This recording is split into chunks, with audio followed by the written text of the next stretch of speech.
حضرت یعلا بن مرہ کی کہانی سنیے. فرماتے غزوے سے ہم واپس آ رہے تھے، راستے میں پڑاؤ ہوا تو حضور ایک درخت کے نیچے استراحت فرمانے کے لیے لیٹ گئے، اور میری ڈیوٹی یہ تھی کہ میں تلوار لے کے حضور کا پہرا دوں. میں کھڑا ہو گیا، باقی لوگ بھی سو گئے، تو میں نے ایک منظر دیکھا کہ دور صحرا میں ایک درخت تھا جو ہلنے لگا. تھوڑی دیر کے بعد وہ اپنی جڑوں سمیت باہر آیا اور اپنے آپ کو گھسیٹتا ہوا میرے برابر آ کے کھڑا نہیں ہو جاتا. تھوڑی دیر کے بعد وہ واپس وہاں جاتا ہے اور جہاں سے اکھڑا تھا وہاں جا کے دوبارہ نصب ہو جاتا ہے. میرے لیے بڑے اچنبے کی بات تھی، لیکن میرے پاس کوئی تھا ہی نہیں کہ جس سے میں بات کر سکوں. حضور تھے تو استراحت فرما رہے تھے اور میں حضور کے آرام میں خلل نہیں ڈالنا چاہتا تھا. خیر حضور بیدار ہوئے تو میں نے سلام عرض کرنے کے بعد جو پہلی بات کہی وہ یہی تھی.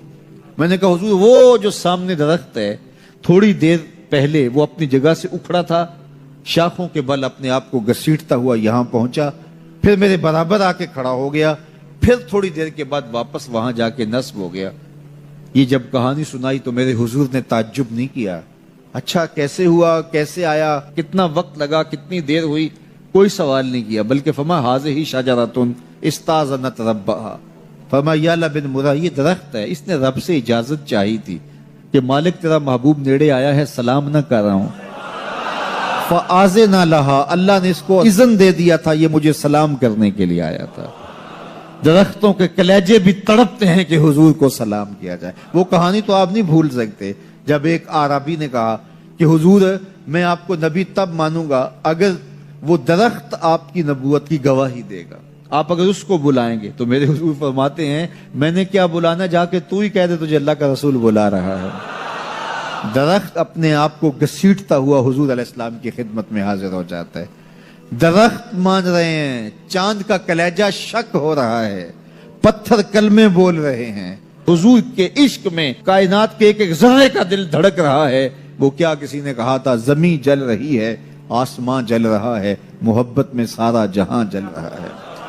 پوری کائنات حضور کی آتش محبت میں جل رہی ہے اور حضور کے وصل کے لیے تڑپ رہی ہے. درخت ہوں، پتھر ہوں، اشجار ہوں، وہ اونٹنی جس پہ حضور سوار ہوتے تھے، غدبہ نامی اونٹنی. آپ تاریخ پڑھیں، حضور کے وصال کے بعد وہ چارہ نہیں کھاتی تھی، چارہ چھوڑ دیا تھا، رو رو کے نابینا ہو گئی وہ اونٹنی، اور صحابہ نے اس کی آنکھوں پہ پٹی باندھ دی تھی. اس نے رو رو کے جان دے دی. جب حضور چلے گئے ہیں تو ہم نے جی کے کیا لینا ہے.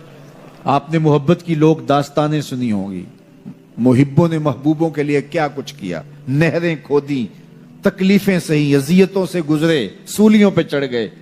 لیکن آپ نے آج تک ایسا منظر نہیں دیکھا ہوگا کہ محبوب نے لب پھینکا ہو اور محب نے اپنے ہاتھوں پہ لے کے چہرے پہ مل لیا ہو. محبوب کے وضو کے پانی کو زمین پہ نہیں گرنے دیتے.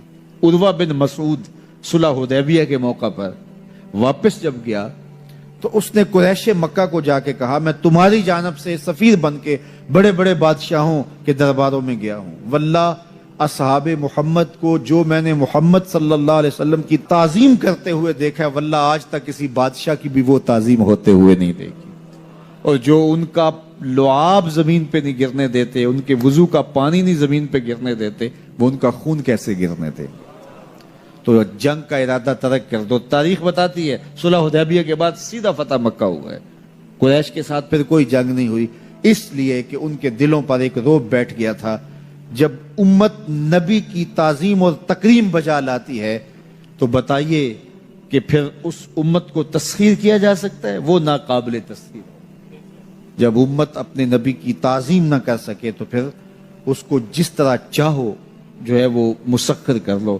وہ ایک بوسہ ہوتا ہے، اس کے علاوہ کچھ نہیں ہوتا.